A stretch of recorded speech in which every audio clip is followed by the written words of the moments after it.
3 सालों से विशालपुर से उत्तर की ओर बढ़ते हुए युमेश राजवंश की तरफ यात्रा कर रहे थे। इन 3.5 वर्षों के दौरान उन्होंने अपना अधिकांश समय या तो सफर में बिताया था या फिर विभिन्न कठिनाइयों और परीक्षाओं से गुजरने में। वे लगातार चलते रहे थे। सफर की थकान उन पर हावी थी और उन्हें वास्तव में कभी भी सुकून से आराम करने का मौका नहीं मिला था। ठीक है तो मालिक, आप भी जल्दी आराम कर लीजिएगा। चंपा ने आज्ञाकारी भाव से सिर हिलाया। इतना कहकर चंपा अपने कमरे में लौट गई और बिस्तर पर लेटते ही उसे तुरंत नींद आ गई। ये पिछले 3 साल उसके लिए अविश्वसनीय रूप से थका देने वाले रहे थे। उसने पहले कभी इतनी लंबी यात्रा की नहीं थी और न ही इतनी सारी मुसीबतों का सामना किया था। रास्ते में विराट ने जानबूझकर उसे कई बार अकेले ही चुनौतियों का सामना करने दिया था ताकि उसे पर्याप्त अनुभव मिल सके। पिछले कुछ वर्षों से उसका दिमाग लगातार तनाव में था और उसे शायद ही कभी वास्तव में रिलैक्स होने का मौका मिला हो। अब आखिरकार वे अपनी मंजिल पर पहुंच गए थे और वह अंततः चैन की नींद सो सकती थी। चंपा के अपने कमरे में जाने के बाद विराट ने नन्ही चिड़िया को अनंत परम मीनार से बाहर निकाला और उसे बाहर पहरा देने का काम सौंपा, जबकि शार्दूल को आराम करने के लिए अनंत परम मीनार में वापस भेज दिया। इसके बाद विराट भी गहरी नींद में सो गया। इन पिछले 3 वर्षों में उसने और चंपा ने इतनी लंबी दूरी तय की थी और उसे पूरे रास्ते चंपा की सुरक्षा भी करनी पड़ी थी। वह भी पूरी तरह से निचुड़ा हुआ महसूस कर रहा था और उसे एक अच्छी नींद की सख्त जरूरत थी। जब विराट ने नीलिमा को अनंत परम मीनार से बाहर खींचा तो वह थोड़ा गुस्से में बुदबुदाए बिना नहीं रह सकी। वह अनंत परम मीनार के दूसरे तल पर अपनी साधना का आनंद ले रही थी, तभी विराट ने अचानक उसे बीच में ही रोक दिया, जिससे स्वाभाविक रूप से वह काफी नाखुश थी। हालांकि हाल के वर्षों में विराट ने उसे कई बार अच्छी तरह से सबक सिखाया था, जिससे वह अब काफी आज्ञाकारी हो गई थी। भले ही वह नाखुश थी, लेकिन उसने एक शब्द भी बोलने की हिम्मत नहीं की और चुपचाप विराट और चंपा की पहरेदारी करने लगी। नीलिमा ने सोते हुए विराट की ओर देखा, उसकी आंखें इधर उधर घूमी और फिर वह एक पंख के सहारे उसकी ओर उड़ गई। उसने अपना सिर टेढ़ा किया, उसे ऊपर से नीचे तक देखा और अपनी ठोड़ी को अपने पंख पर टिकाकर सोचने लगी कि क्या विराट की नींद का फायदा उठाया जाए और उसे पिछले अपमानों का बदला लेने के लिए कुछ थप्पड़ रसीद कर दिए जाएं। यह सोचकर नीलिमा ने अपना पंख विराट के चेहरे की ओर बढ़ाया, लेकिन जैसे ही वह प्रहार करने वाली थी, वह फिर हिचकिचा गई। क्या होगा अगर विराट अचानक जाग गया और उसने उसकी शरारत पकड़ ली? क्या उसे विराट से फिर से बुरी तरह पिटना नहीं पड़ेगा? शायद इस विचार को त्याग देना बेहतर है। यह सोचते हुए नीलिमा ने तुरंत अपने पंख वापस किए। अगर विराट के साथ थोड़ी नरमी बरते तो शायद उसकी नींद न खुले, है ना? अपने पंख वापस खींचने के बाद नीलिमा फिर से दुविधा में पड़ गई। कई बार ऐसा करने के बाद नीलिमा ने आखिरकार विराट के साथ मजाक करने की अपनी योजना छोड़ दी। क्या होगा अगर उसने वास्तव में विराट को नाराज कर दिया? वह वास्तव में उसकी धुनाई कर सकता था। हालांकि हाल के वर्षों में उसकी ताकत काफी बढ़ गई थी, लेकिन विराट की ताकत भी काफी बढ़ चुकी थी। अगर उनमें वास्तव में लड़ाई हुई तो वह विराट का मुकाबला नहीं कर पाएगी और पूरी संभावना थी कि वह फिर से पिट जाएगी। फिर से पिटने से बचने के लिए नीलिमा ने अंततः जोखिम न लेने का फैसला किया। नीलिमा विराट के शरीर पर बैठ गई और बोरियत के मारे अपनी लपटों के साथ खेलने लगी, बार बार उन्हें मुंह से बाहर निकालती और अंदर खींचती। विराट 3 दिन और 3 रात तक सोता रहा और आखिरकार जाग गया, जबकि विराट का मुख्य शरीर गहरी नींद में था। उसका निर्मल अवतार और स्वर्ण ड्रैगन अवतार भी उसी समय सो गए थे। केवल इसी तरीके से विराट के शरीर और दिमाग को सबसे ज्यादा आराम मिल सकता था। जागने के बाद विराट तुरंत बाहर नहीं गया, बल्कि उसने बड़ी मात्रा में आध्यात्मिक पत्थर निकाले और अनंत परम मीनार के दूसरे तल में 32वें तारे को रोशन किया। इन कुछ वर्षों के दौरान विराट ने पहले से रोशन तारों से प्राप्त ऋण व्यूह विरासत को पूरी तरह से समझ लिया था और आत्मसात कर लिया था। अब अगले तारे को रोशन करने का समय आ गया था। 32वें तारे को रोशन करने में पूरे 6 अरब 40 करोड़ 8वीं रैंक के आध्यात्मिक पत्थर खर्च हो गए। इतनी बड़ी धनराशि आरोहण लोक के प्रारंभिक चरण वाले किसी योद्धा की पूरी संपत्ति के बराबर थी। हालांकि विराट के लिए, जो अब बहुत अमीर था, मात्र 6 अरब 40 करोड़ 8वीं रैंक के आध्यात्मिक पत्थर समुद्र में एक बूंद की तरह थे। 32वें तारे के पूरी तरह से रोशन होने के बाद अनंत परम मीनार के दूसरे तल में तारों की रोशनी की तीव्रता दोगुनी हो गई, जो 8वीं रैंक के आध्यात्मिक पत्थर के प्रभाव का लगभग 1600 गुना हो गई थी। इस बिंदु पर अनंत परम मीनार विराट को प्राचीन महाद्वीप पर लगभग 100 वर्षों तक रहने में सहायता कर सकती थी। 32वें तारे के भीतर से विराट को एक बार फिर सर्वपथ मूल व्यूह का ज्ञान प्राप्त हुआ। इस ज्ञान में एक अविश्वसनीय रूप से शक्तिशाली ऋण शामिल था, महास्वर्ण कवच ऋण। महास्वर्ण कवच ऋण एक ऐसा स्पिरिट ऋण है जिसमें अत्यधिक शक्तिशाली रक्षात्मक क्षमताएं होती हैं। एक निम्न स्तर का महास्वर्ण कवच ऋण अर्ध आरोहण लोक के योद्धा के हमलों का सामना करने के लिए पर्याप्त है। एक मध्यम स्तर का महास्वर्ण कवच ऋण आरोहण लोक के विशेषज्ञों के खिलाफ बेहद मजबूत सुरक्षा प्रदान कर सकता है और एक उच्च स्तर का महास्वर्ण कवच ऋण दिव्य विकास लोक के विशेषज्ञों के खिलाफ भी कुछ हद तक सुरक्षा प्रदान कर सकता है। बेशक महास्वर्ण कवच ऋण का स्तर जितना ऊंचा होगा, उसे बनाना उतना ही कठिन होगा और इसके लिए उतनी ही उच्च गुणवत्ता वाली सामग्री की आवश्यकता होगी। अगले कुछ समय के लिए विराट एकांतवास में रहा, नए प्राप्त महास्वर्ण कवच ताबीज की व्यूह विरासत को समझने और आत्मसात करने में लगा रहा। युमेश शाही शहर, युमेश शाही महल। दरबार में नागरिक और सैन्य अधिकारी दोनों तरफ 2 पंक्तियों में खड़े थे, जबकि युमेश राजवंश के सम्राट महाराज युद्धवीर हॉल के केंद्र में अपने ऊंचे सिंहासन पर विराजमान थे। अधिकारियों की 2 पंक्तियों के बीच में युमेश राजवंश के दूसरे राजकुमार युवराज युवान खड़े थे। इस समय युवराज युवान, महाराज युद्धवीर और वहां मौजूद नागरिक और सैन्य अधिकारियों को ललितपुर के यक्ष पर्वत पर हुई घटनाओं की जांच के परिणामों की रिपोर्ट दे रहे थे। तुम्हारा मतलब है यक्ष पर्वत पर होने वाली अजीबोगरीब घटनाओं का कारण एक नरभक्षी वृक्ष आत्मा है और यह नरभक्षी वृक्ष आत्मा आरोहण लोक की ताकत रखती है? युवराज युवान की बात सुनने के बाद महाराज युद्धवीर ने कुछ पल विचार किया और उनसे पूछा, यह सही है? यक्ष पर्वत में प्रवेश करने के बाद गायब होने वाले सभी योद्धाओं को इस नरभक्षी वृक्ष आत्मा ने खा लिया था। युवराज युवान ने सिर झुकाते हुए कहा, युवराज, आप कहते हैं कि इस नरभक्षी वृक्ष आत्मा के पास आरोहण लोक के विशेषज्ञ जैसी भयानक ताकत है, तो फिर आप उसके हमलों से कैसे बचे? तभी एक मंत्री आगे बढ़ा और उसने युवराज युवान से सवाल किया। इस मंत्री के शब्दों को सुनकर दरबार में सभी की निगाहें युवराज युवान पर टिक गईं। उनकी नजरों में पूछताछ का भाव था। हालांकि दूसरे राजकुमार युवान की ताकत कम नहीं थी, लेकिन वह अभी इतनी भी नहीं थी कि वह आरोहण लोक के किसी विशेषज्ञ का मुकाबला कर सके। अगर वह वृक्ष आत्मा वास्तव में इतनी शक्तिशाली थी तो युवान कैसे बच गया? ऐसा इसलिए हुआ क्योंकि एक उस्ताद ने मदद का हाथ बढ़ाया। युवराज युवान ने उस मंत्री की ओर देखा जिसने आगे बढ़कर सवाल किया था और शांति से कहा, मैं इस बार केवल उस उस्ताद की मदद की बदौलत ही जीवित वापस आ पाया हूं, वरना मैं शायद रास्ते में ही मर गया होता। यक्ष पर्वत पर मामले की सच्चाई की जांच करने की तो बात ही छोड़िए। जैसे ही युवराज युवान ने बोलना समाप्त किया, हॉल में एक हल्की हलचल मच गई। नागरिक और सैन्य अधिकारियों की 2 पंक्तियों के सबसे आगे खड़े अजगर वाले शाही चोगे में एक युवक के चेहरे के भाव युवराज युवान की बातें सुनकर थोड़े बदल गए। यह युवक कोई और नहीं बल्कि युमेश राजवंश का सबसे बड़ा राजकुमार युगवीर था, जिसने युवराज युवान पर घात लगाने के लिए अपने आदमी भेजे थे। युवराज युवान ने अंततः मामले का पर्दाफाश कर दिया था। वह जानता था कि यदि यह ऑपरेशन विफल हो गया और युवान युमेश राजधानी लौट आया तो यह काफी मुसीबत पैदा कर सकता है। हालांकि अजगर वाले चोगे में युवक ने कुछ हद तक खतरे को भांप लिया था, लेकिन वह विशेष रूप से घबराया नहीं था, क्योंकि युवराज युवान ने उसमें कोई दोष नहीं पाया था। अगर युवान बिना किसी सबूत की अदालत में उस पर आरोप लगाता तो वह उस अवसर का उपयोग युवान पर विरोधियों को खत्म करने के लिए मनगढ़ंत आरोप लगाने का प्रत्यारोप मढ़ने के लिए कर सकता था। उस स्थिति में युवराज युवान एक कमजोर स्थिति में आ जाएगा। इसलिए हालांकि राजकुमार युगवीर ने मुसीबत को भांप लिया था, वह पूरी तरह से शांत रहा। युवराज, आखिर आपका इससे क्या मतलब है? हॉल में थोड़ी देर की हलचल के बाद मंत्री ने अपना संयम फिर से हासिल किया और दोबारा पूछा, हे मेरा क्या मतलब है? मुझे डर है कि आप में से कुछ लोग पहले से ही जानते हैं। ललितपुर के रास्ते में मुझ पर बड़ी संख्या में विशेषज्ञों ने घात लगाकर हमला किया था। मेरे सभी साथी मारे गए और मैं अकेला था जो किसी तरह बच निकलने में सफल रहा। इसके अलावा जब मैं भाग रहा था तो आरोहण लोक के शुरुआती चरण के एक काले वस्त्रधारी योद्धा ने मेरा लगातार पीछा किया। अगर एक विशेषज्ञ की मदद नहीं मिली होती तो मैं शायद अब तक मर चुका होता और मामले की सच्चाई की जांच करने के लिए यक्ष पर्वत जाने के लिए जीवित नहीं होता। युवराज युवान ने एक ठंडी हंसी के साथ कहा। बोलते समय उसने जानबूझकर या अनजाने में अपने पास खड़े अजगर वाले चोगे में युवक की ओर देखा। युवराज युवान के शब्दों को सुनकर हॉल में हंगामा मच गया। आखिर किसकी इतनी जरूरत है कि वह युमेश राजवंश की सीमाओं के भीतर ही उसके एक राजकुमार पर हमला करने का दुस्साहस करे? यह युमेश राजवंश की घोर अवहेलना है। इस मामले की गहन जांच की जानी चाहिए और दोषियों को दूसरों के लिए चेतावनी के रूप में कड़ी से कड़ी सजा दी जानी चाहिए। वाकई अगर ऐसे बदमाशों को खत्म नहीं किया गया तो युमेश राजवंश की प्रतिष्ठा का क्या होगा? मेरे प्यारे मंत्रियों, शांत हो जाओ। सिंहासन पर विराजमान युमेश राजवंश के सम्राट युद्धवीर ने सभा में मौजूद अधिकारियों पर एक नजर डाली और शांति से बोले। महाराज युद्धवीर के शब्दों के गिरते ही पूरा दरबार तुरंत शांत हो गया। युवान, तुमने कहा कि यात्रा के दौरान तुम पर बदमाशों ने हमला किया था। क्या तुम उन बदमाशों की पहचान और उनके मूल स्थान के बारे में जानते हो जिन्होंने तुम पर हमला किया? महाराज युद्धवीर ने युवराज युवान की ओर देखा और शांति से पूछा। पिताजी, उन बदमाशों ने काले चोगे पहन रखे थे जिससे उनके चेहरे छिपे हुए थे, इसलिए मेरे पास उनकी पहचान जानने का कोई तरीका नहीं है। युवराज युवान ने सम्मानपूर्वक उत्तर दिया। हालांकि उसे संदेह था कि घात लगाकर हमला करने वाला व्यक्ति सबसे अधिक संभावना है कि सबसे बड़ा राजकुमार युगवीर ही था, लेकिन अदालत में निराधार आरोप लगाने से न केवल युगवीर को दंडित करने में विफलता मिलेगी बल्कि युवराज युवान भी नुकसानदेह स्थिति में आ जाएगा। युवराज युवान स्वाभाविक रूप से इतना मूर्खतापूर्ण काम नहीं करेगा। तो फिर वह अत्यधिक कुशल व्यक्ति कौन है जिसका तुमने बार बार उल्लेख किया है, जिसने तुम्हारी मदद की? महाराज युद्धवीर ने उसकी ओर देखा और पूछना जारी रखा। पिताजी, कृपया मुझे क्षमा करें। उस अत्यधिक कुशल व्यक्ति ने मुझे अपना नाम बताने से मना किया है। मैं उस महानुभाव की इच्छाओं की अवहेलना करने की हिम्मत नहीं कर सकता। कहीं ऐसा ना हो कि मैं युमेश राजवंश के लिए मुसीबत खड़ी कर दूं। युवराज युवान ने जल्दी से उत्तर दिया। विराट के पिछले रवैये को देखते हुए विराट स्पष्ट रूप से उनके युमेश राजवंश के आंतरिक मामलों में बहुत अधिक हस्तक्षेप नहीं करना चाहता था। युवराज युवान ने विराट और चंपा को इसमें शामिल करने की हिम्मत नहीं की। हालांकि विराट और चंपा का खुलासा करना उसे बहुत लाभ पहुंचा था। आखिरकार अगर महाराज युद्धवीर और अन्य नागरिक और सैन्य अधिकारियों को पता चलता कि उसके पास दिव्य पवन महल का युवा मालिक उसका समर्थन कर रहा है तो वे निश्चित रूप से उसे नए सम्मान के साथ देखते। लेकिन अगर वह इस वजह से विराट और चंपा को नाराज कर देता तो यह उसके लिए घाटे का सौदा होता। इसलिए युवराज युवान ने मामले को छिपाए रखने का फैसला किया और विराट और चंपा की पहचान उजागर नहीं की। युवराज युवान के शब्दों को सुनकर एक तरफ खड़े अजगर वाले चोगे में युवक राजकुमार युगवीर के चेहरे के भाव थोड़े बदल गए। ऐसा लगता था कि दिव्य पवन महल का युवा मालिक युवराज युवान के उतना करीब नहीं था जितना उसने कल्पना की थी। यह समझ में आता था युवराज युवान की हैसियत के साथ वह संभवतः दिव्य पवन महल के युवा मालिक की ऊंची शाखा पर कैसे हो सकता था। दिव्य पवन महल के युवा मालिक ने शायद युवराज युवान को केवल इसलिए बचाया क्योंकि यह एक संयोग था, एक आकस्मिक कार्य, न कि इसलिए कि उनका वास्तव में कोई संबंध था। उसने वास्तव में उस समय गलत गणना की थी। अगर उसे पता होता कि ऐसा होगा तो उसे इतनी जल्दी युमेश शाही शहर वापस नहीं लौटना चाहिए था। उसे आगे की जांच करने और कार्रवाई करने के अवसर की प्रतीक्षा करने के लिए एल्डर योगेश्वर को भेजना चाहिए था। शायद उसे युवराज युवान को खत्म करने का मौका मिल जाता। यह सोचते हुए अजगर वाले चोगे पहने युवक राजकुमार युगवीर के दिल में पछतावा उठा। काले वस्त्रधारी योद्धा की रिपोर्ट सुनने के बाद उसने युवराज युवान पर घात लगाने की अपनी योजना छोड़ दी थी और स्थिति की आगे जांच किए बिना तुरंत उस योद्धा के साथ युमेश शाही शहर लौट आया था। इसलिए उसने व्यक्तिगत रूप से यह नहीं देखा कि युवराज युवान वास्तव में दिव्य पवन महल के युवा मालिक के साथ था या नहीं। काले वस्त्रधारी योद्धा को चिंता थी कि यदि वे फिर से युवराज युवान की जांच करने गए और युवा मालिक ने उनकी उपस्थिति का पता लगा लिया तो इस बार उकसावे के परिणाम स्वरूप युवा मालिक का क्रोध भड़क सकता है और उनकी मृत्यु हो सकती है। हालांकि युवराज युवान के शब्दों को देखते हुए ऐसा लगता था कि उसे बचाने के बाद युवा मालिक पहले ही उससे अलग हो गया था। अन्यथा यदि युवराज युवान को वास्तव में युवा मालिक का समर्थन और इतना महत्वपूर्ण लाभ मिलता तो वह इसका खुलासा क्यों नहीं करता? चूंकि उसने नहीं बताया, इसका मतलब था कि दिव्य पवन महल के युवा मालिक द्वारा उसका बचाव वास्तव में एक संयोग था, न कि इसलिए कि उसने युवा मालिक के साथ कोई संबंध स्थापित कर लिया था। यह पता लगाने के बाद अजगर वाले चोगे पहने युवक राजकुमार युगवीर ने राहत की सांस ली। सम्राट युद्धवीर ने युवराज युवान की बात सुनकर विचारशील अभिव्यक्ति दिखाई, लेकिन उन्होंने युवराज युवान को उस शक्तिशाली व्यक्ति की पहचान और पृष्ठभूमि प्रकट करने के लिए मजबूर नहीं किया। वर्तमान में युमेश राजवंश शक्तिशाली हस्तियों से भरा हुआ था जिसमें प्रमुख संप्रदायों और ताकतों के कई लोग शामिल थे, ऐसे लोग जिन्हें युमेश राजवंश नाराज नहीं कर सकता था। यदि वे इस मामले के कारण किसी दुर्जय व्यक्ति को क्रोधित कर देते तो यह एक बड़ी समस्या होती। खैर, चूंकि ऐसी बात है तो इसे यहीं छोड़ देते हैं। यक्ष पर्वत की तुम्हारी जांच इनाम की हकदार है। जहां तक उन बदमाशों की पहचान की बात है जिन्होंने रास्ते में तुम पर हमला किया था, न्याय मंत्रालय को जांच में सहयोग करने का आदेश दिया जाएगा। महाराज युद्धवीर ने युवराज युवान की ओर देखते हुए कहा। धन्यवाद पिताजी। युवराज युवान ने जल्दी से सम्मानपूर्वक सिर झुकाया। आपका सेवक आज्ञा का पालन करता है। यह सुनकर न्याय मंत्री जल्दी से आगे बढ़ा, सिर झुकाया और कहा, अगर और कुछ नहीं है तो दरबार स्थगित किया जाता है।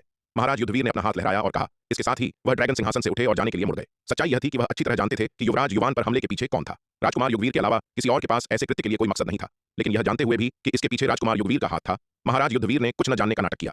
राजकुमार युगवीर और युवराज युवान के बीच का संघर्ष कुछ ऐसा था जिसे उन्होंने जानबूझकर होने दिया था। उन दोनों में से किसी के लिए भी युमेश राजवंश का योग्य उत्तराधिकारी बनने के लिए उन्हें इस अविश्वसनीय रूप से क्रूर संघर्ष को जीतना था। बेशक यह संघर्ष युवराज युवान के लिए और भी क्रूर था क्योंकि राजकुमार युगवीर का ननिहाल पक्ष बेहद शक्तिशाली था जो उसे भारी समर्थन प्रदान करता था। दूसरी ओर युवराज युवान का ननिहाल पक्ष केवल औसत शक्ति का था। मूल रूप से सबसे बड़े राजकुमार युगवीर के लिए युमेश राजवंश का युवराज बनना सबसे उपयुक्त होता। हालांकि महाराज युद्धवीर नहीं चाहते थे कि सबसे बड़ा राजकुमार अपने लक्ष्य को इतनी आसानी से हासिल करे और उन्होंने जानबूझकर दूसरे राजकुमार युवान को उसे निखारने के लिए चुना। लेकिन सबसे बड़े राजकुमार के लिए एक सांड के रूप में दूसरा राजकुमार युवान बहुत खतरनाक स्थिति में था। थोड़ी सी भी चूक उसे पूरी तरह से बर्बाद कर सकती थी। हालांकि महाराज युद्धवीर को इसकी परवाह नहीं थी। जब तक वह एक योग्य युवराज तैयार कर सकते थे तब तक एक या दो राजकुमारों को खोना उनके लिए कोई बड़ी बात नहीं थी। बेशक युवराज युवान केवल सबसे बड़े राजकुमार के लिए एक सांड नहीं था। यदि युवराज युवान अभी भी ऐसी प्रतिकूल परिस्थितियों में संघर्ष जीत सकता है और सबसे बड़े राजकुमार को उखाड़ फेंक सकता है तो वह युवराज का पद युवान को भी सौंप देंगे, क्योंकि अगर युवराज युवान ऐसी प्रतिकूल परिस्थितियों में इस क्रूर संघर्ष को जीत सकता है तो इसका मतलब था कि युवान सबसे बड़े राजकुमार युगवीर से कहीं बेहतर था। इसलिए युवराज युवान को युमेश राजवंश का युवराज बनाना स्वाभाविक रूप से सबसे उपयुक्त काम होगा। हालांकि यदि इस संघर्ष में युवराज युवान सबसे बड़े राजकुमार युगवीर द्वारा मारा जाता है तो वह केवल अपने दुर्भाग्य को ही दोष दे सकता है। महाराज युद्धवीर का न्याय मंत्रालय से युवराज युवान के हमलावरों की पहचान की जांच में सहयोग करने का अनुरोध एक औपचारिकता के रूप में देखा जा सकता था, लेकिन यह पूरी तरह से दिखावे के लिए नहीं था। यदि युगवीर ने वास्तव में कोई आपत्तिजनक सबूत पीछे छोड़ दिया होता तो वह नियमों के अनुसार युगवीर को कड़ी सजा भी देते। यदि युगवीर ने मामले को सफाई से संभाला और न्याय मंत्रालय की जांच के लिए कोई निशान छोड़ने में कामयाब नहीं हुआ तो यह युगवीर का कौशल माना जाएगा, और यह जानते हुए भी कि यह युगवीर ही था जिसने यह किया, वह युगवीर के साथ कुछ नहीं करेंगे। युवराज युवान महल से बाहर चले गए और न्याय मंत्री के साथ उन्होंने न्याय मंत्रालय जाकर प्रासंगिक मामलों को विस्तार से समझाया। हालांकि वह जानते थे कि ऐसा करने से कोई परिणाम नहीं निकलेगा, फिर भी उन्हें यह नाटक करना पड़ा। वास्तव में युवराज युवान अपनी दुर्दशा और महाराज युद्धवीर के इरादों से पूरी तरह वाकिफ थे। वह अच्छी तरह जानते थे कि वह केवल युगवीर के लिए एक सांड थे। यह जानते हुए भी उनके पास महाराज युद्धवीर की इच्छा के साथ सहयोग करने के अलावा कोई विकल्प नहीं था, क्योंकि अगर उन्होंने ऐसा नहीं किया तो वे आसानी से युगवीर द्वारा मारे जाएंगे। क्योंकि महाराज युद्धवीर ने उनका उपयोग एक सांड के रूप में किया था, इसलिए युगवीर किसी को भी दंडित किए बिना नहीं छोड़ेंगे जो उनके युवराज के पद के लिए खतरा हो। युवराज युवान के पास बिल्कुल कोई दूसरा विकल्प नहीं था। या तो वे इस संघर्ष को जीतते और युमेश राजवंश के युवराज बनते, या वे हार जाते और युगवीर द्वारा मारे जाते। हालांकि अब विराट और चंपा के आगमन के साथ उनके सामने एक तीसरा रास्ता दिखाई दिया था, विराट का अनुसरण करना और अब इस संघर्ष में भाग न लेना। जब तक वह विराट और चंपा के साथ रहेंगे कम से कम उनकी जान तो सुरक्षित रहेगी। बेशक इसके लिए उन्हें विराट के साथ अच्छे संबंध विकसित करने की आवश्यकता थी, ताकि जब वह युमेश शाही शहर छोड़ें तो वह विराट के साथ जा सके। अन्यथा एक बार मध्य महाद्वीप युद्ध कला प्रतियोगिता समाप्त हो जाने और विराट के युमेश राजवंश छोड़ने के बाद उनकी स्थिति अपनी मूल अवस्था में वापस आ जाएगी। युमेश शाही शहर में दूसरे राजकुमार के निवास में। टाइगर प्रभु, मैंने सुना है कि आज काला बाजार में एक बहुत बड़ी नीलामी हो रही है, क्या आप जाकर देखना चाहेंगे? कुंवर चंद्रभान ने चापलूसी भरे भाव से शार्दुल की ओर देखा।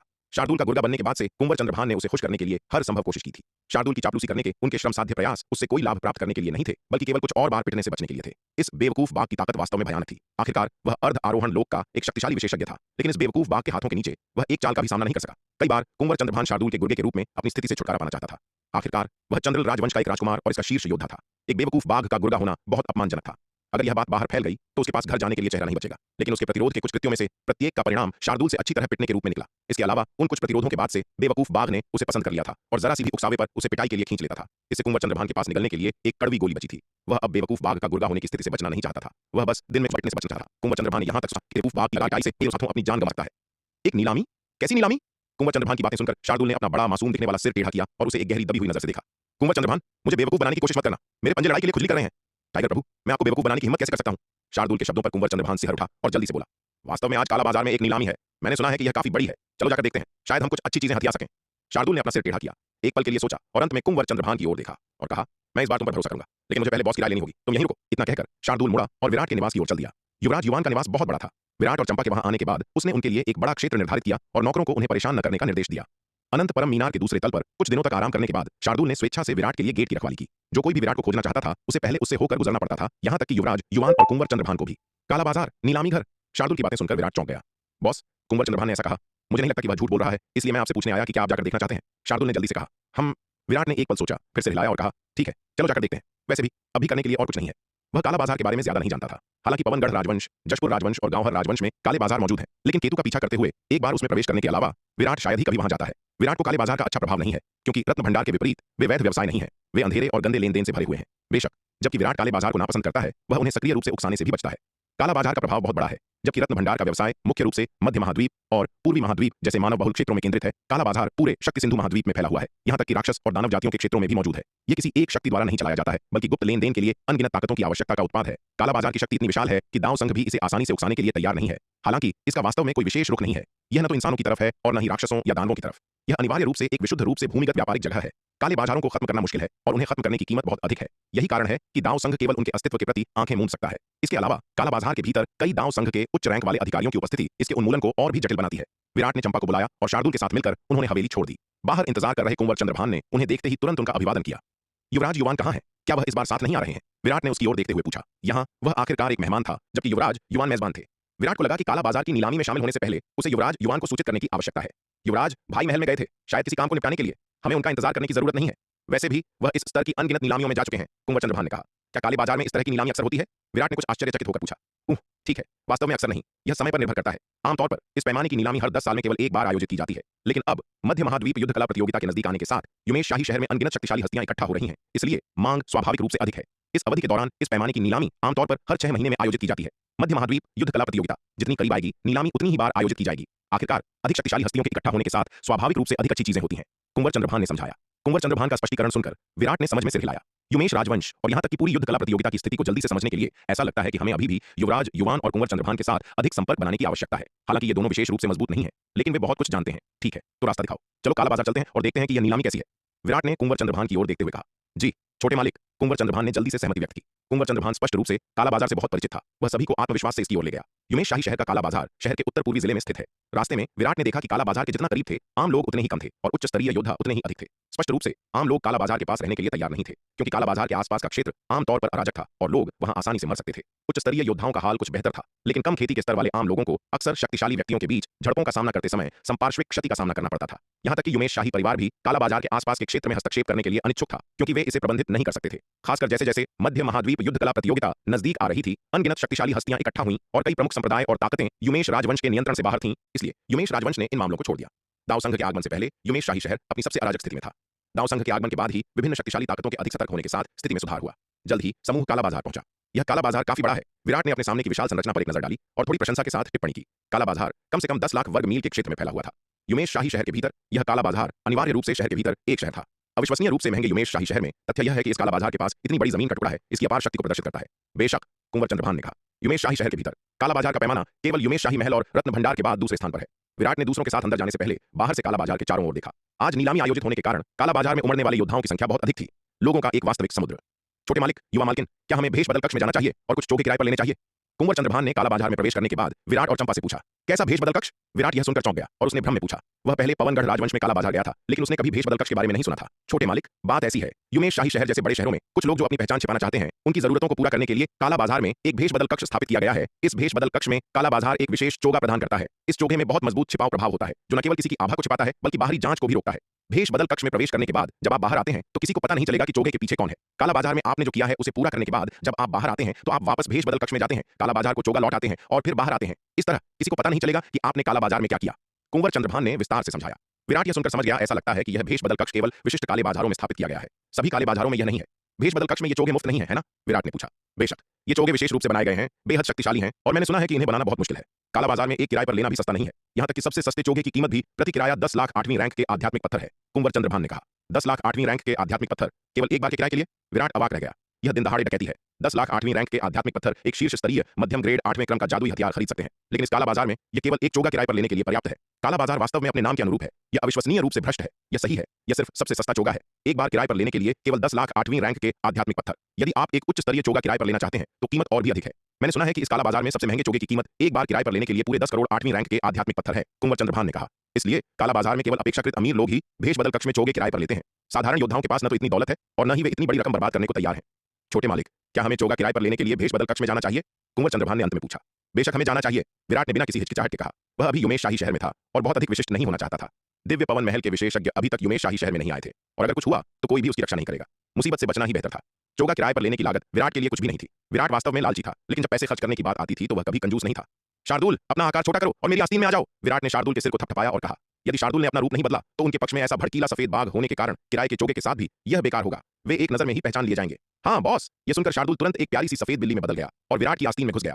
कुंवर चंद्रभान इस दृश्य को देखने के अलावा कुछ नहीं कर सका। शायद किसी को उम्मीद नहीं होगी कि ऐसी मासूम दिखने वाली प्यारी सफेद बिल्ली वास्तव में एक अविश्वसनीय रूप से भयंकर सफेद बाघ होगी। इस मूर्ख बाघ का परिवर्तन दिखने में अविश्वसनीय रूप से भ्रामक था। इसके बाद कुंवर चंद्रभान के नेतृत्व में समूह काला बाजार के भेष बदल कक्ष की ओर बढ़ा। थोड़ी देर बाद भेष बदल कक्ष से 3 लोग निकले। प्रत्येक ने काले चोगे पहने हुए थे जो उन्हें पूरी तरह से ढके हुए थे।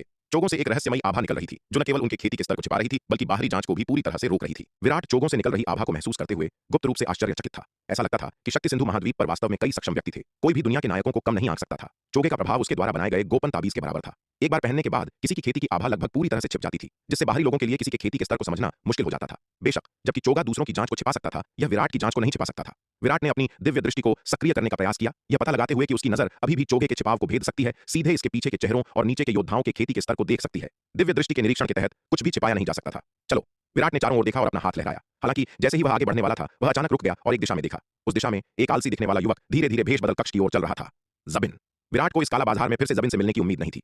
पिछली बार कल्याणपुर में जसराज के आत्मविनाश ने उसे रोक दिया था, जिससे जबिन अपनी जान बचाकर भागने में सफल रहा। यह कमीना आज वास्तव में फिर से उसके सामने आ गया था। जबिन को धीरे धीरे अपनी ओर चलते देख विराट की आंखें सिकुड़ गईं।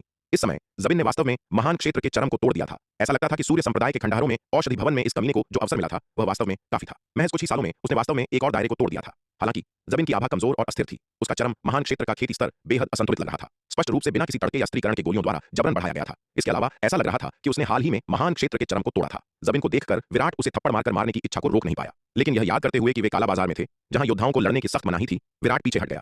ठीक है, उसे थोड़ी देर और परेशानी पैदा करने दो। जबिन धीरे धीरे काला बाजार के भेष बदल कक्ष की ओर चला। जैसे ही वह काले चोगे पहने 3 आकृतियों के पास से गुजरा, उसे अचानक लगा कि उसके रोंगटे खड़े हो गए हैं और उसके दिल से एक अविश्वसनीय रूप से भयानक संकट का एहसास उठा। खतरे की इतनी शक्तिशाली भावना को महसूस करते हुए जबिन बहुत चौंक गया। क्या हो रहा है? कौन उसे मारना चाहता है? जबिन ने पूरी तरह से सदमे में चारों ओर देखा। बेचैनी की भावना उस पर हावी हो गई। वरुण प्रांत के एल्डर गंगाधर के बेटे के रूप में बहुत कम लोग उसके प्रति जानलेवा इरादा रखने की हिम्मत करेंगे। जो लोग उसकी पहचान जानते थे, वे उस पर हल्का हमला करने की हिम्मत कभी नहीं करेंगे, और जो नहीं जानते थे, वे बिना किसी कारण के उसके प्रति जानलेवा इरादा नहीं रखेंगे। अभी वह तीव्र हत्यारा इरादा क्या था? जबिन ने फिर से चारों ओर देखा, लेकिन अंततः इसका पता नहीं लगा सका। आज काला बाजार में बहुत ज्यादा लोग थे। लोगों का एक समुद्र अनगिनत आ रहे हैं और जा रहे हैं, और उनमें से कुछ योद्धा काले चोगे पहने हुए थे जो पहचान को रोक सकते थे। इतनी घनी भीड़ में उस व्यक्ति को ढूंढना जिसने उसके प्रति जानलेवा इरादा रखा था, स्वर्ग पर चढ़ने से भी कठिन था। जबिन ने संदेह के साथ फिर से चारों ओर खोजा, लेकिन कुछ न मिलने पर वह गुप्त रूप से सतर्क हो गया। ऐसा लगता था कि आज के ऑपरेशन के लिए और भी अधिक सावधानी की आवश्यकता है। उसने शुरू में सोचा था कि युमेश शाही शहर के इतने बड़े काला बाजार में उस वस्तु से निपटना कोई बड़ी समस्या नहीं होगी, लेकिन अब ऐसा लग रहा था कि उसे अभी भी सतर्क रहने की आवश्यकता है। जबिन आगे बढ़ता रहा, भेष बदल कक्ष में प्रवेश करता रहा। प्रवेश करने के बाद जबिन ने सबसे महंगा चोगा किराए पर लेने के लिए 10 करोड़ 8वीं रैंक के आध्यात्मिक पत्थर खर्च किए। मूल रूप से उसने केवल एक मध्यम ग्रेड का चोगा किराए पर लेने की योजना बनाई थी, लेकिन उस हत्यारे इरादे को महसूस करने के बाद जबिन ने तुरंत अपना मन बदल लिया और सबसे महंगा चोगा किराए पर लिया। हालांकि 10 करोड़ 8वीं रैंक के आध्यात्मिक पत्थर खर्च करना जबिन के लिए दर्दनाक था, लेकिन वह कम परवाह नहीं कर सकता था। वर्तमान स्थिति में सुरक्षा सर्वोपरि थी। इसके अलावा एक बार जब वह उस राक्षसी कलाकृति को बेच देगा, तो 10 करोड़ 8वीं रैंक के आध्यात्मिक पत्थर उसके लिए कुछ भी नहीं होंगे। जबिन को भेष बदल कक्ष में प्रवेश करते हुए देखकर विराट ने चंपा और कुंवर चंद्रभान को इशारा किया और कहा, चलो। काला बाजार में योद्धाओं के बीच लड़ाई करना प्रतिबंधित है। जब तक जबिन अभी भी काला बाजार में है, वह उसका कुछ नहीं कर सकता। उसे अब देखना व्यर्थ है, और यहां तक कि संदेह भी पैदा कर सकता है, जिससे उसके लिए बाद में उससे निपटना कठिन हो जाएगा। छोटे मालिक, क्या आप युवा मास्टर जबिन को जानते हैं? कुंवर चंद्रभान ने विराट से पूछा। विराट के पहले के व्यवहार से यह स्पष्ट था कि वह जबिन को जानता था। बेशक मैं उसे जानता हूं, हम पुराने परिचित हैं। विराट मुस्कुराया और बोला, यह युवा मास्टर जबिन अविश्वसनीय रूप से भाग्यशाली है। मैंने उसे मारने की कई बार कोशिश की है, लेकिन वह हमेशा बच निकलता है। यह सुनकर कुंवर चंद्रभान के माथे पर तुरंत ठंडा पसीना आ गया। क्या कुंवर चंद्रभान, क्या तुम जबिन के दोस्त हो? विराट ने कुंवर चंद्रभान की ओर देखते हुए पूछा। नहीं नहीं, युवा मास्टर जबिन वरुण प्रांत के एल्डर गंगाधर के बेटे हैं। मैं उनके योग्य कैसे हो सकता हूं? कुंवर चंद्रभान ने इनकार में बार बार अपने हाथ हिलाए। विराट के शब्दों से यह स्पष्ट था कि विराट और जबिन के बीच गहरी नफरत थी। अगर उसके जैसा एक साधारण नश्वर अमर लोगों के बीच ऐसी लड़ाई में शामिल हो जाता, तो वह पूरी तरह से नष्ट हो जाता। तो तुम जबिन को कैसे जानते हो? विराट ने पूछा। यह युवा मास्टर जबिन भी युमेश शाही शहर का दौरा कर चुके हैं। एक बार जब मैं और युवराज भाई मदिरा अमर मंडप में शराब पी रहे थे, तो हमने उन्हें देखा था। कुंवर चंद्रभान ने कहा। इस युवा मास्टर जबिन में शिष्टता की बिल्कुल भी भावना नहीं है। हम एक ही तरंग दैर्ध्य पर भी नहीं है। हम दोस्त कैसे हो सकते हैं?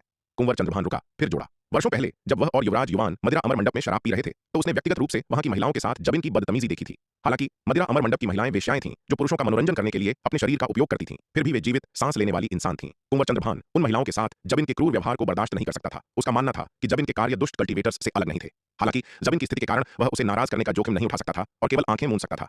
न केवल उसमें महिलाओं के प्रति कोमलता की कमी है, वह जानवर इंसान भी नहीं है। विराट ने उपहास किया। वरुण महल के शिष्य सभी एक ही तरह से काम करते थे। कमजोरों को धमकाना, कमजोरों के जीवन की अवहेलना करना, मनमाने ढंग से निर्दोषों का वध करना और मानव जीवन को गंदगी की तरह समझना। जबिन वरुण महल के शिष्यों के बीच विशेष रूप से कुख्यात था। यही कारण था कि विराट जबिन को मारने के लिए इतना दृढ़ था, न केवल इसलिए कि जबिन उसका कट्टर दुश्मन था, बल्कि इसलिए भी कि जबिन मरने का हकदार था। यह सुनकर कुंवर चंद्रभान ने एक और शब्द बोलने की हिम्मत नहीं की। उसके लिए ऐसे मामलों से बाहर रहना ही सबसे अच्छा था। अगर वह एक अकेला भेड़िया होता, तो वह इतने सारे संकोच के बिना कार्य कर सकता था। सबसे बुरी स्थिति में वह अपनी जान जोखिम में डाल सकता था और 18 वर्षों में फिर से नायक बन सकता था। लेकिन वह कोई आवारा कल्टीवेटर नहीं था। उसके पीछे पूरा चंद्रल राजवंश था। यदि उसने जबिन को नाराज कर दिया, तो केवल उसे ही नुकसान नहीं होगा, चंद्रल राजवंश को विनाश का सामना करना पड़ सकता है। केवल विराट और चंपा जैसे शक्तिशाली व्यक्ति ही ऐसे शक्तिशाली वंशज से निपट सकते थे। अन्यथा भले ही आम लोग जबिन के कार्यों को अस्वीकार कर दें, उन्हें उकसाने की हिम्मत कौन करेगा? विराट ने कुंवर चंद्रभान के साथ मामले पर आगे चर्चा नहीं की। वह कुंवर चंद्रभान की चिंताओं को जानता था और जबिन के साथ अपने झगड़े में कुंवर चंद्रभान जैसे बाहरी व्यक्ति को शामिल करने की कोई आवश्यकता नहीं थी। चलो चलो, काला बाजार नीलामी क्षेत्र देखें, विराट ने कहा। काला बाजार आने का उसका मुख्य कारण आज आयोजित होने वाली नीलामी थी। भेष बदल कक्ष में अपना चोगा पहनने के बाद जबिन भेष बदल कक्ष से निकला और सीधे काला बाजार के मूल्यांकन अनुभाग की ओर बढ़ा। पहुंचने पर उसने कई इमारतों पर एक नजर डाली और अंततः सबसे बड़े हॉल को चुना और अंदर प्रवेश किया। अंदर एक अधेड़ उम्र का आदमी मेज पर बैठा था। जबिन को प्रवेश करते देख आदमी ने उस पर एक नजर डाली। उसकी भौहें थोड़ी तन गईं। महोदय, क्या आप मेरा मूल्यांकन चाहते हैं? आदमी ने लापरवाही से पूछा, जबिन की जांच करते हुए। ये सही है, जबिन ने सिर हिलाया। क्या आप जानते हैं कि इस मूल्यांकन अनुभाग में मेरा मूल्यांकन कराने के लिए कमीशन सबसे अधिक है? आदमी ने जबिन की ओर देखते हुए जारी रखा। बेशक मुझे पता है। काला बाजार के प्रसिद्ध मूल्यांकनकर्ता आचार्य मास्टर विदुर को युमेश राजवंश में हर कोई जानता है। जबिन ने हल्की मुस्कान के साथ कहा। ठीक है, क्योंकि आप नियम जानते हैं, तो खजाना बाहर निकालें। यह सुनकर मध्यम आयु वर्ग के व्यक्ति मास्टर विदुर ने सिर हिलाया और कहा। यह सुनकर जबिन ने अपना हाथ लहराया और हॉल में एक विशाल काली डिस्क दिखाई दी। यह काली डिस्क एक अविश्वसनीय रूप से भयानक आभा उत्सर्जित कर रही थी, जो घूमती हुई काली धुंध में लिपटी हुई थी, जिससे यह बेहद भयानक लग रही थी और स्पष्ट रूप से अच्छी चीज नहीं थी। एक राक्षसी कलाकृति। इसे देखकर मध्यम आयु वर्ग के व्यक्ति मास्टर विदुर का चेहरा पीला पड़ गया। अपने विशाल ज्ञान और अनुभव के साथ उन्होंने तुरंत विशाल काली डिस्क को एक राक्षसी कलाकृति के रूप में पहचाना, और वह भी अत्यंत उच्च गुणवत्ता वाली। क्या मास्टर विदुर इसे स्वीकार करने की हिम्मत नहीं करते? जबिन यह देखकर शांति से मुस्कुराया। यह काली डिस्क वास्तव में अत्यंत उच्च गुणवत्ता वाली एक राक्षसी कलाकृति थी, जिसे जबिन ने सूर्य संप्रदाय के खंडहरों के मुख्य क्षेत्र में प्रवेश करते समय रसातल की तली में प्राप्त किया था। इस राक्षसी कलाकृति को प्राप्त करने के बाद जबिन ने इसे आसानी से बेचने की हिम्मत कभी नहीं की थी, क्योंकि ऐसी चीजें दाव संघ के लिए प्रतिबंधित थीं। एक बार जब राक्षसी कलाकृति की उसकी बिक्री का खुलासा हो जाता, तो उसके पिता एल्डर गंगाधर भी उसकी रक्षा नहीं कर पाते। इसलिए इस राक्षसी कलाकृति को बेचने के लिए, इसे हासिल करने के लिए एक काफी बड़ा काला बाजार खोजना होगा। युमेश शाही शहर का काला बाजार निस्संदेह सबसे अच्छा विकल्प है। मध्य महाद्वीप युद्ध कला प्रतियोगिता नजदीक आने के साथ और टूर्नामेंट में अपनी संभावनाओं को अधिकतम करने के लिए उसे अपनी सभी अवांछित वस्तुओं को महत्वपूर्ण जीवन रक्षक खजाने के बदले में बदलने की आवश्यकता है। जबिन आज इस बेहद उच्च श्रेणी की राक्षसी कलाकृति को सूर्य संप्रदाय के खंडहरों से प्राप्त कई दुर्लभ और कीमती सामग्रियों के साथ बेचने की योजना बना रहा है। आप मेरी चापलूसी कर रहे हैं। शक्ति सिंधु महाद्वीप में ऐसा कुछ भी नहीं है जिसे हमारा काला बाजार स्वीकार नहीं करेगा। मास्टर विदुर ने खुद को संयमित किया और शांति से कहा, हालांकि यह राक्षसी कलाकृति अत्यंत उच्च श्रेणी की है, फिर भी यह दाव संघ द्वारा निषिद्ध वस्तु है, निजी व्यापार से वर्जित है। यदि कोई दाव संघ योद्धा राक्षसी कलाकृति प्राप्त करता है तो उसे निपटाने के लिए उसे दाव संघ को सौंपना होगा। बेशक दाव संघ इन कलाकृतियों को मुफ्त में नहीं लेगा, वे इसे सौंपने वाले योद्धाओं को एक निश्चित इनाम भी देंगे। हालांकि दाव संघ का इनाम इसे काला बाजार में बेचने से प्राप्त आय से कुछ अलग था। इसके अलावा जबिन नहीं चाहता था कि दूसरों को पता चले कि उसने दाव संघ को राक्षसी कलाकृति सौंपी है, अन्यथा यदि दूसरों को पता चलता कि उसके पास इतनी बड़ी संपत्ति है तो वह मध्य महाद्वीप युद्ध कला प्रतियोगिता में एक गर्म वस्तु बन जाता, जिससे उसे केवल परेशानी होती। सभी कारकों को ध्यान में रखते हुए जबिन ने महसूस किया कि राक्षसी कलाकृति को काला बाजार में बेचना सबसे उपयुक्त विकल्प था। इसके बाद मास्टर विदुर ने राक्षसी कलाकृति के ग्रेड, गुणवत्ता और कार्य का सावधानीपूर्वक मूल्यांकन करना शुरू किया और इसके मूल्य का आकलन किया। जबिन को कोई जल्दी नहीं थी और उसने धैर्यपूर्वक इंतजार किया। पूरे 1 घंटे के बाद मास्टर विदुर ने अपना सिर उठाया। उनके चेहरे के भाव गंभीर थे और कहा, आपकी जादुई कलाकृति एक शीर्ष श्रेणी की 9वीं रैंक की वस्तु है। इसके अलावा यह एक युद्ध गठन कलाकृति है जो एक दानव सेना के युद्ध गठन की शक्ति को इकट्ठा करने में सक्षम है, जिससे यह अपार शक्ति को उजागर कर सकती है। इसका मूल्य बहुत अधिक है। मास्टर विदुर के शब्दों को सुनकर जबिन बहुत खुश हुआ। उसका दिल तेजी से धड़कने लगा। मास्टर विदुर, इस जादुई कलाकृति की कीमत कितनी है? जबिन ने जल्दी से पूछा। यदि आप इसे सीधे हमारे काला बाजार को बेचते हैं तो हम 4.5 करोड़ 9वीं रैंक के आध्यात्मिक पत्थर की पेशकश कर सकते हैं। यदि आप इसे नीलामी के लिए हमारे काला बाजार को सौंपते हैं तो हमारा अनुमान है कि यह और भी अधिक कीमत प्राप्त कर सकता है। आज हमारा काला बाजार एक नीलामी आयोजित कर रहा है। अंतिम कीमत आपकी पसंद पर निर्भर करती है। मास्टर विदुर ने कहा, जो योद्धा मूल्यांकन के लिए काला बाजार में आते हैं उनके आम तौर पर केवल 2 उद्देश्य होते हैं, या तो अपने खजाने को सीधे काला बाजार को बेचना या काला बाजार को उन्हें नीलाम करने का काम सौंपना। यदि वे केवल काला बाजार में एक स्टॉल लगाना चाहते हैं और निजी लेन देन करना चाहते हैं तो वे सीधे काला बाजार के व्यापारिक क्षेत्र में जाएंगे, अपने खजाने का मूल्यांकन कराने के लिए इस मूल्यांकन क्षेत्र में नहीं। इतनी सारी परेशानी, चलो बस इसे सीधे काला बाजार को बेच दें। जबिन ने यह सुनकर बिना किसी हिचकिचाहट के कहा। काला बाजार द्वारा दी गई कीमत उसकी उम्मीदों से कहीं अधिक थी। हालांकि उसने अनुमान लगाया था कि इस राक्षसी कला ने यह सुनकर बिना किसी हिचकिचाहट के कहा, काला बाजार द्वारा दी गई कीमत उसकी उम्मीदों से कहीं अधिक थी। हालांकि उसने अनुमान लगाया था कि इस राक्षसी कलाकृति का ग्रेड बहुत अधिक होना चाहिए और इसका मूल्य कम नहीं होना चाहिए। उसने कभी उम्मीद नहीं की थी कि इस राक्षसी कलाकृति का मूल्य वास्तव में 4.5 करोड़ 9वीं रैंक के आध्यात्मिक पत्थर तक पहुंच जाएगा। 4.5 करोड़ 9वीं रैंक के आध्यात्मिक पत्थर, जिन्हें 8वीं रैंक के आध्यात्मिक पत्थरों में परिवर्तित किया जाए तो यह पूरे 490 अरब 8वीं रैंक के आध्यात्मिक पत्थर होते हैं। जब इनको यकीन था कि यहां तक कि उसके पिता एल्डर गंगाधर और यहां तक कि वरुण महल के स्वामी अधिपति लोकेश के पास भी इतनी संपत्ति नहीं थी। इतनी बड़ी रकम के साथ वह और क्या मांग सकता था? हालांकि उसे काला बाजार के माध्यम से नीलामी करके अधिक कीमत मिल सकती थी, लेकिन इससे उसके उजागर होने का खतरा भी बढ़ जाएगा। जब तक वह कर सकता था, जो मिल रहा था उसे लेना ही सबसे अच्छा था। इतनी बड़ी रकम के साथ वह बड़ी संख्या में सुरक्षात्मक खजाने खरीद सकता था, जिससे मध्य महाद्वीप युद्ध कला प्रतियोगिता में उसकी जीत लगभग निश्चित हो जाती। ठीक है, उस स्थिति में कृपया एक पल प्रतीक्षा करें। मुझे इस मामले पर काला बाजार के बुजुर्गों के साथ चर्चा करने की आवश्यकता है। आखिरकार इतनी बड़ी रकम ऐसी चीज नहीं है जिसका फैसला मैं अकेले कर सकूं। मास्टर विदुर ने कहा। भले ही वह युमेश शाही शहर के काला बाजार में सबसे प्रसिद्ध मूल्यांकन करता थे, लेकिन उन्होंने कभी इतना बड़ा ऑर्डर नहीं लिया था।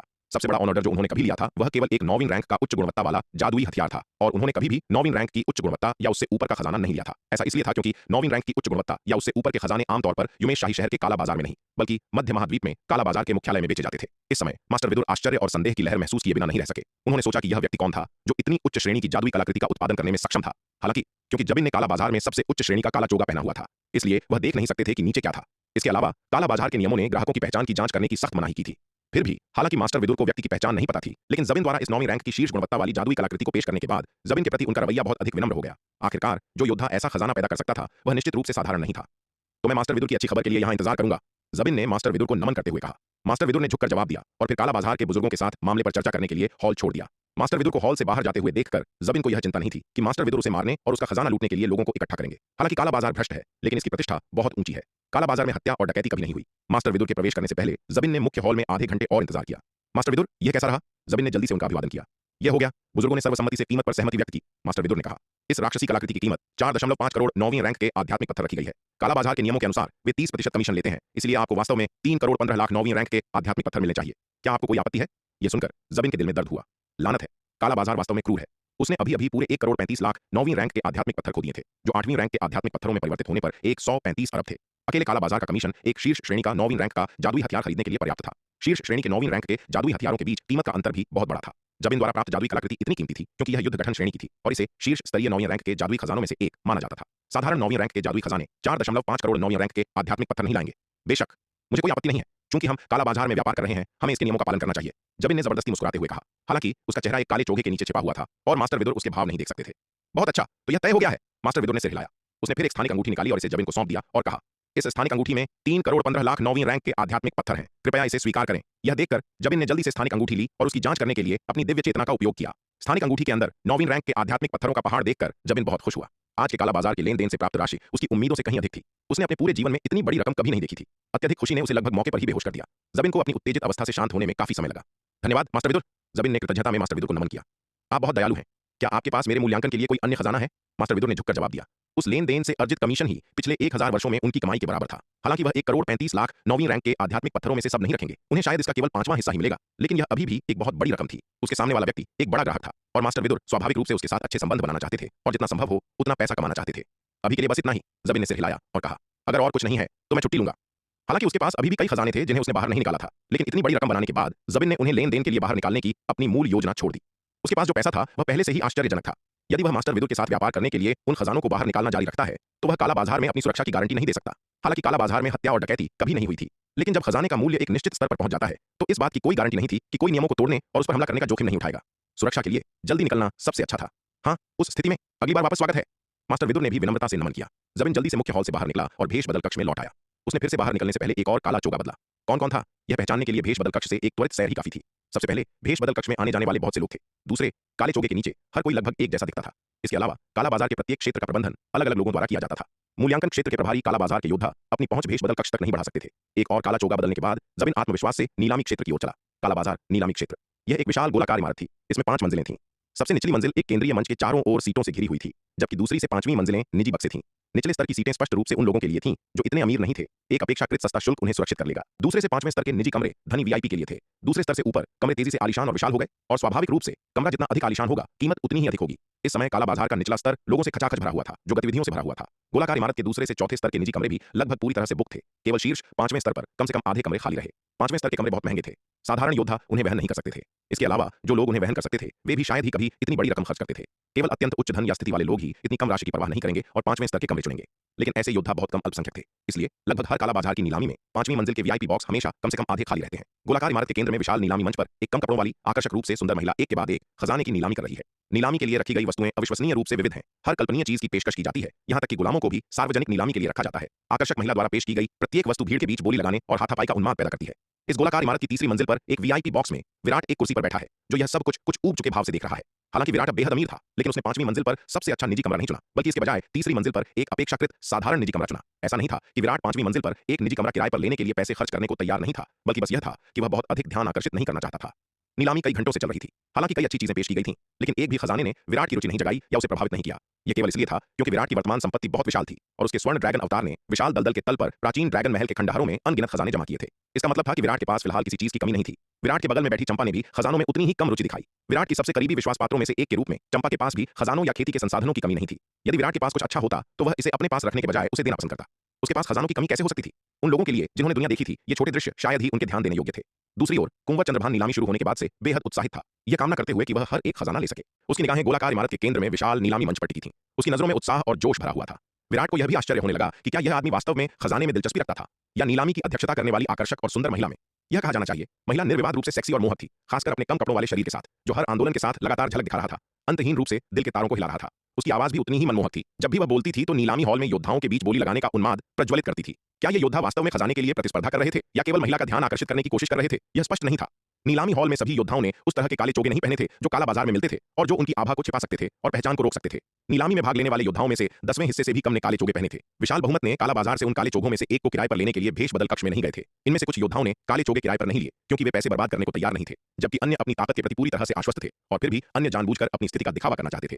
वे योद्धा जिन्होंने अपनी पहचान छिपाने के लिए काले चोगे नहीं पहने थे, खजाने पर बोली लगाते समय विशेष रूप से उन्मादी थे। विराट देख सकता था कि कई योद्धाओं के कार्य वास्तव में आकर्षक महिला से प्रभावित थे। उस आकर्षक और सुंदर महिला ने स्पष्ट रूप से कुछ अत्यंत शक्तिशाली आकर्षण तकनीक विकसित की थी। उसके द्वारा किया गया हर इशारा एक मोहक गुणवत्ता रखता था। हालांकि विराट की राय में इस आकर्षक महिला द्वारा विकसित आकर्षण तकनीक सुहाना की दिव्य सुगंध काया से बहुत हीन थी। सुहाना को अपने आकर्षण के लिए कम कपड़ों या यहां तक कि अपनी उपस्थिति पर निर्भर रहने की आवश्यकता नहीं थी। जो आभा वह छोड़ती थी या यहां तक कि एक नजर भी लोगों को उसके जाल में फंसाने और स्वेच्छा से उसके नियंत्रण के अधीन होने के लिए पर्याप्त थी। अब दिव्य सुगंध काया पर सुहाना की महारत एक आश्चर्यजनक स्तर पर पहुंच गई थी। यहां तक कि विराट की दृढ़ इच्छा शक्ति के साथ भी अगर वह सावधान नहीं होता तो वह आसानी से उसके आकर्षण में फंस सकता था। हालांकि यह ठीक सुहाना के आकर्षक शरीर के बार बार तड़के के माध्यम से था कि विराट के पास अब ऐसी मोहक कलाओं के लिए अविश्वसनीय रूप से मजबूत प्रतिरोध था। विराट की नजर में महिला की मोहक कलाएं पूरी तरह से भद्दी लग रही थीं और उन पर उसका कोई प्रभाव नहीं पड़ा। इसके अलावा चंपा के उसे देखने के साथ वह उस महिला को बहुत अच्छी तरह से नहीं घूर सकता था।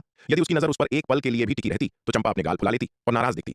यह छोटी लड़की उस मूर्ख पक्षी के साथ इतना समय बिताने के बाद उससे कुछ हद तक प्रभावित हुई थी और धीरे धीरे ईर्ष्या करने लगी थी। चंपा अपने गाल फुलाए हुए विराट के बगल में बैठी थी। उसका ध्यान नीलामी मंच पर मौजूद खजानों की तुलना में उस पर अधिक केंद्रित था। अगर छोटे मालिक को सम्मानजनक महिलाएं पसंद होती तो उसे थोड़ी ईर्ष्या होने पर भी बहुत अधिक समस्या नहीं होती। आखिरकार वह सिर्फ छोटे मालिक की छोटी नौकरानी थी। लेकिन अगर छोटे मालिक को उस तरह की तुच्छ महिला पसंद थी तो वह खुश नहीं होगी। नीलामी मंच पर वह महिला सार्वजनिक रूप से उत्तेजक रूप से पोज दे रही थी, स्पष्ट रूप से एक सम्मानजनक व्यक्ति नहीं थी। छोटे मालिक को उस जैसी कोई कैसे पसंद आ सकती है? चंपा के उदास भाव को देखकर विराट को लाचारी की एक कसक महसूस हुई। उसने उस महिला को केवल कुछ बार देखा था। ऐसा नहीं था कि वह उसमें दिलचस्पी रखता था, बस उसकी आकर्षण तकनीकों से थोड़ा उत्सुक था। और यह छोटी लड़की पहले से ही नाराज हो रही थी। ठीक है छोटी लड़की, अगर तुम्हें यहाँ पसंद नहीं है तो चलो वापस चलते हैं। विराट ने हाथ बढ़ाया और चंपा के बालों को सहलाया। यह सुनकर चंपा एक पल के लिए हिचकिचाई, फिर विराट की ओर देखा और कहा, मालिक, ऐसा नहीं है कि मुझे यहाँ पसंद नहीं है, लेकिन क्या आप कृपया उस महिला को हर समय घूरना बंद कर सकते हैं? हालांकि वह विराट के साथ थोड़ी तुनकमिजाज हो रही थी, लेकिन वह अपनी वजह से उसके काम में देरी नहीं करना चाहती थी। चूंकि मालिक इस नीलामी में आए हैं तो उनके अपने कारण होंगे। उन्होंने अभी तक कुछ नहीं किया है, वह ऐसे कैसे जा सकते हैं? क्या यह एक बेकार यात्रा नहीं होगी? चंपा, मैं उसे अगरबत्ती जलने के समय से भी कम समय के लिए घूर रहा था। तुम कैसे कह सकती हो कि मैं लगातार उस महिला को घूर रहा था? चंपा की बातें सुनकर विराट पूरी तरह से निर्दोष महसूस कर रहा था। वह वास्तव में उस महिला को लगातार नहीं घूर रहा था। यह महिला एक बार जब उसे जलन होती थी तो वह काफी अनुचित हो सकती थी। यहां तक कि यह छोटी लड़की चंपा भी अपवाद नहीं थी। चंपा, तुम्हें नहीं लगता कि मैं उस महिला में दिलचस्पी रखता हूं, है ना? विराट ने छोटी लड़की को देखते हुए पूछा। क्या ऐसा नहीं है? मालिक उस महिला को इतनी गौर से घूर रहे थे, क्या इसका मतलब यह नहीं है कि वह उसे पसंद करते हैं? चंपा ने अपने गाल फुलाते हुए कहा। अरे छोटी बदमाश, तुम क्या सोच रही हो? क्या तुम्हें लगता है कि मैं उस तरह का ठरकी इंसान हूं? विराट ने कुछ हद तक खुश होकर उसके बालों को सहलाते हुए कहा। कौन जानता है? चंपा धीरे से बुदबुदाई। मालिक के आसपास इतनी सारी महिलाओं के साथ यह विश्वास करना मुश्किल है कि वह एक ठरकी आदमी नहीं है। इसके अलावा नीलिमा अक्सर उसे बताती है कि कोई भी पुरुष काम वासना से अछूता नहीं है और उसे भविष्य में सावधान रहना चाहिए। कहीं ऐसा न हो कि उसे एक नौकरानी का पद भी न मिले। चंपा की बड़बड़ाहट सुनकर विराट के चेहरे के भाव सख्त हो गए। यह परेशानी भरा है। यह छोटी लड़की वास्तव में उस मूर्ख पक्षी द्वारा गुमराह की गई है। चंपा पहले ऐसी नहीं थी। से जाने दे सकती हूं। बस करो चंपा, अब उसका पीछा मत करो, उसे जाने दो। विराट ने पीछे से आवाज दी। शार्दुल ने हिकारत भरी नजरों से उन दोनों को देखा।